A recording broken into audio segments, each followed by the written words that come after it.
بخير. يلا بقى نبدأ يومنا. اللهم صل وسلم وبارك على سيدنا محمد وعلى آله وصحبه أجمعين.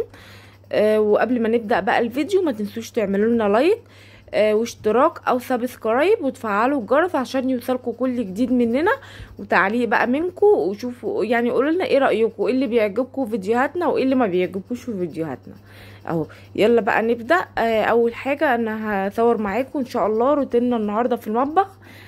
اول حاجة انا صحيت من النوم، انا كان عندي الفينو ده. انا عندي ما في مثلا لو جايبه في العشاء او في الفطار فينو ما بخلوش بقى بره لغايه ما ينشف، لا بروح حاطاه في كيس واحطه في الفريزر، بيبقى عامل زي العيش. يعني احنا العيش البلدي ما بنجيبه، انا ما بجيبش كل يوم الفرن عيش بلدي. بجيب مثلا انا عندي انا البطاقه بتاعتي فردين، بجيب اللي هجيبه اجمع ال3 ايام واضربهم مع بعض واروح ايه جايبه العيش مع بعض وايه وعيناه في الفريزر. برضو هنا عندنا الفينو كده، انا لما بجيبه فضل رغيفين فضل كام رغيف برضو بعينهم في الفرن سوري بروح ربطهم بالشنطه كده وعينهم في الفريزر. فانا جيت بقى النهارده هم عايزين يفطروا جبنه بالتوستر وكده، وده بقى اللبن اللي انا جايباه من البلد، اللبن الفلاحي تحفه بقى ايه جميل قوي. وسعره بكام؟ ب12 جنيه بس، يعني قريب من اسعار هنا. يعني احنا بنجيبه هنا ب10 جنيه بس ما بيبقاش تقيل زي ده جميل قوي. يعني انا عمري ما بشرب لبن صافي كده من غير شاي، بس اللبن ده بقى بصراحه بتاع البلد ده انا بشربه صافي، طعمه جميل قوي، ولا فيه زفاره ولا فيه اي حاجه اهو. زي ما انتم شايفين بقى احنا كده عملنا الفينو وعملناه في التوستر، حشيناه جبنه دومتي وحطيناه بقى في التوستر. واللبن بقى اللبن الصافي ما عملناش بقى جنبه شاي عشان زي ما قلت لكم طعمه بقى حلو. هنبدا بقى ايه نروق الشقه ونبدا ايه معاكم بقى الغدا النهارده بقى ان شاء الله. هنعمل معاكم كباب حله تحفه خطيره، يعني جربوها. انا عندي ميدو ما بياكلش اللحمه بس بالطريقه دي بصراحه بياكلها، يعني اللي ما بياكلش لحمه لو كلتوها بطريقه الكباب الحله هتعجبكم ان شاء الله. انا جبت اللحمه زي ما انتم شايفين كده، قطعتها قطع مش كبيره قوي عشان خاطر ما تاخدش سوا، قطع صغننه كده. طبعا وهي كده كده حله الضغط بصراحه حلوه، يعني ما بتخليش اللحمه تاخد وقت قوي. بس طبعا لو احنا هنعملها في حله عاديه ممكن نقطعها اصغر من كده، حتت صغننه خالص عن كده. واحنا كده كده حتى لو كبيره ما بنيجي ناكلها بنقطعها، فاحنا نقطعها حتت صغننه بحيث ان هي ما تاخدش سوا. يعني زي ما انتم شايفين بقى جبت كام بصله برضو ورحت مقطعاهم كتير مقطعاهم يعني. طبعا البصل كل ما نكتر البصل لكباب الحله بيبقى خطير اهو، ده بيبقى حلو كمان للصوص كده. زي ما انتم شايفين انا جبت حله الضغط بقى ونزلت بقى بشويه زيت. طبعا كباب الحله كمان يعني ايه بيحتاج تبقى اللحم فيها دهنه عشان خاطر ايه الصوص بتاعها يبقى ايه، يعني ده بينزل صوص شويه. فما بتكون حمرا بس لا لازم نحط لها حته دهنه. زي ما انتم شايفين بقى انا نزلت بشويه زيت عشان خاطر هي كده كده اللحمه فيها دهون، فمش هنحتاج ولا سمنه ولا اي حاجه، ما بحطش عليها الا هي شويه زيت. وعندي بقى البصلايه اهي زي ما انتم شايفين، هبدا بقى اشوحها لغايه ما توصل للون يعني ايه الغامق شويه، يعني مش الذهبي، اغمق شويه عشان خاطر تعمل الصوص بتاعنا اللي هو ايه اللون البني. انا ما بحبش الصوص الفاتح قوي اهو. زي ما انتم شايفين بقى هبدا اقلبها كده. هنا بقى انا كده بوريكم اللون بتاعها بعد ما اهي. هبدا بقى احط اللحمه طبعا يعني كده ده اللون المظبوط، ولا غامق قوي ولا فاتح قوي، بحيث ان هي برضو هتتشوح مع اللحمه هتاخد لون شويه اهو. هنزل بقى باللحمه كده زي ما انتم شايفين. وزي ما انتم شايفين اللحمه طبعا زي ما قلت لكم فيها دهنه شويه عشان خاطر طبعا لازم يبقى فيها دهنه عشان تعمل اللي هو الصوص بتاعها اهو.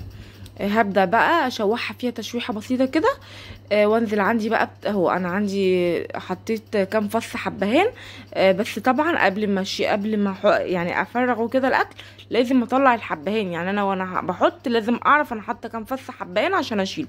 وعندي بقى شويه فلفل اسمر، ومش هحط بقى ملح طبعا. الملح على اللحمه بيتحط قرب ما يعني ما تستوي، مش قرب، بعد ما تستوي اللحمه احط الملح، عشان لو حطيت الملح من الاول كده مش هتستوي، هتقعد فتره بقى طويله قوي. فانا عشان كده ما بحطش الملح من الاول. زي ما انتم شايفين بقى هبدا بقى ايه شوحتها تشويحه بسيطه ومعاها الحبهان والفلفل الاسمر.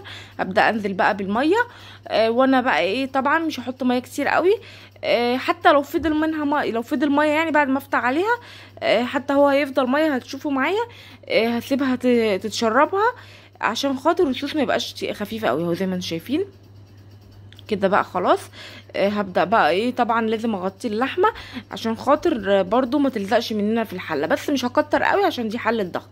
لكن لو احنا عاملينها في حلة عادية هحط برضو، هغطي الحلة مية، بس افضل بقى ايه سوري، اغطي اللحمة بالمية وابدأ بيه ايه، افضل ازود في مية، يعني كل شويه الاقيها قرب ما تشرب اروح مزوده عليها شويه ميه. وانا هنا بقى بوريكم رز البسمتي، انا نقعاها قبليها بنص ساعه في ميه دافيه، يعني قبل ما يتعمل بيتنقع بنص ساعه في ميه دافيه. وعندي بقى كده هنزل بشويه زيت كده، ولا سمنه ولا حاجه، شويه زيت وانزل عليها بشويه بالرز البسمتي اهو. انا كنت عامله كوبايتين بس، هما اللي كانوا عندي بصراحه، يعني انا كان المفروض يبقى اكتر، اعمل اكتر، بس هما كانوا فاضلين عندي، يعني كنت جايبه قبل كده وعملت، ففاضل عندي كوبايتين فعملتهم اهو زي ما انتم شايفين بقى. هبدأ بقى اقلب الرز في قلب الزيت. وبعد كده بقى عندي كمان هنزل بقى، عندي انا كنت جايبه اللي هو القرفه بقى، عيدان القرفه دي برضو بيخلي ليه طعم جميل قوي.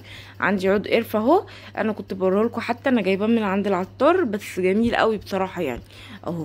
وعندي بقى حبهان، انا حتى بحط الحبهان وانا عارفه كام فص حبهان، عشان انا مره حطيت حبهان ونسيت يعني اشيل منه فص، كان طعمه صعب قوي بصراحه، مر قوي قوي، فلازم حبان نبقى عارفين حطينا كام فص عشان ايه قبل ما نفرغ يعني نشيله اهو زي ما انتم شايفين. وهنزل بقى بشويه كركم. الكركم بقى بيخليه جميل، وممكن في ناس بتحبه ابيض كده زي ما هو، بس انا بحبه اللون الاصفر، بحط عليه بقى شويه كركم اهو. وابدا بقى ايه انزل بالميه بتاعته، او شويه ملح صحيح. وطبعا الميه نفس المعيار، يعني انا عامله كوبايتين هنزل عليهم بكوبايتين ميه اهو زي ما انتم شايفين بقى كده. واغطي عليهم بقى، وقرب ما يتشرب كده اروح موطيه عليه ايه، ياخد ويدي بشكل ودي، يعني ايه يستوي على مهله اهو زي ما انتم شايفين. انا حطيت شويه كركم تاني ادوق ملحه بقى كده واغطي عليه اهو. وعندنا بقى الرز البسمتي ده بقى بيبقى جميل كمان جنب كباب الحله، سوري جنب الفراخ المشويه، يعني انا بحب اعمله جنب كباب الحله وبحب اعمله جنب الفراخ المشويه. وكان عندي بقى شويه فاصوليا كده، قلت برضو انا عندي زوجي يعني بيحب الطبيخ، فقلت بقى ايه اطلعهم بقى، هما شويه صغننين، قلت اعملهم وعملت يعني طلعتهم يعني سخنتهم، وعملت جنبهم شويه رز ابيض برضو عشان خاطر الرز قليل طبعا اهو زي ما انتم شايفين كده. وانا بوريكم هنا اللي هو شويه الطبيخ والرز اللي انا عاملاه الابيض، عملت رز ابيض يعني. وعملت بقى ايه طبعا الرز برضو خلص واللحمه خلصت، انا هنا كمان بوريكم اللحمه، شايفين بقى طريه وجميله ازاي اهي. هبدا بقى احط عليها الملح بدل استوت كده، انا ما بحطش الملح في الاول اهو.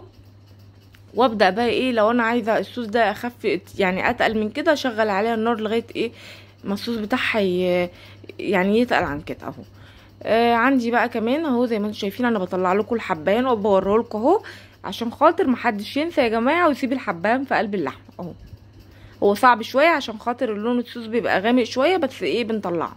وهنا برضو الرز البسمتي بطلع منه برضو الحبايان اهو شايفين اهو، برضو طلعت من ده برضو اهو. جربوه بالطريقه دي، الرز البسمتي هيعجبكم قوي. وبكده بقى نبقى خلصنا الغدا بتاعنا اهو زي ما انتم شايفين كده. وتفضلوا معانا بقى، جميل قوي الغدا بتاعنا اهو، الرز البسمتي ومع الكباب الحله ومع المخلل بقى كده اهو، والفاصوليا وشويه الرز، وتفضلوا معانا. وان وصلتوا معانا لغايه هنا ما تنسوش تعملوا لنا لايك، انا بفكركم بقى باللايك عشان خاطر تخرجونا بره، وما تنسوش تعملوا لنا تعليق منكم. وهنا بقى بعد ما اتغدينا طبعا وجينا بقى بالليل بقى، قلت اعمل لهم حاجه بقى، كنت جايبه رمان من السوق، كنت حطاه في التلاجة يعني. هبدا بقى اعمل لهم الرمان ده. انا عندي بحب اجيبه وافرطه زي ما انتم شايفين اهو، انا فرطته كده بس مرضتش اطول عليكم يعني، فمرضتش اصور معاكم وانا بفرطه اهو. بعد ما فرطته هجيب معايا بقى شفشق كده ازاز اهو، واروح نازله بقى بالرمان معانا في الشفشق زي ما انتم شايفين كده. ده حلو قوي والرمان مفيد، وبقى ب10 جنيه دلوقتي، هو لسه نازل يعني. هو الفاكهه الوحيده الرخيصه تقريبا ب10 جنيه. المانجا اللي مش عايز ترخص خالص معرفش ليه، يعني المانجا ب25 من اول ما نزلت وب30 ومش عايز تنزل. او زي ما انتم شايفين بقى كده. انا جبت الرمان اهو فردته، ونزلت عليه بشويه سكر، ونزلت عليه بالميه بقى، هقلبه تقليبه حلوه كده، واحطه بقى في التلاجة يسقع. وبعد كده نبدا ايه، نروق عليهم، يعني نفضلهم في الكوبايات بالليل بقى كده اهو. بعد العشاء نبدا نحط لهم، يعني نفرغ لهم منه، او زي ما انتم شايفين بقى كده. بعد ما اتعشينا قلت بقى ايه، كل واحد احط له في كوبايته اهو. ودلولو بقى طلبت المعلقه دي بتحبها، المعلقه طبعا مختلفه عشان خاطر دي المعلقه بتاعت اللانش بوكس، فقالت لي يا ماما انا عايزه المعلقه دي، فانا يعني ايه حطيت لها المعلقه دي، بتحب تاكل بيها اهو. وبكده بقى زي ما انتم شايفين يبقى وصلنا لنهايه الفيديو. ما تنسوناش بقى باللايك وسبسكرايب او الاشتراك وتفعلوا الجرس عشان يوصلكوا كل جديد مننا. والسلام عليكم.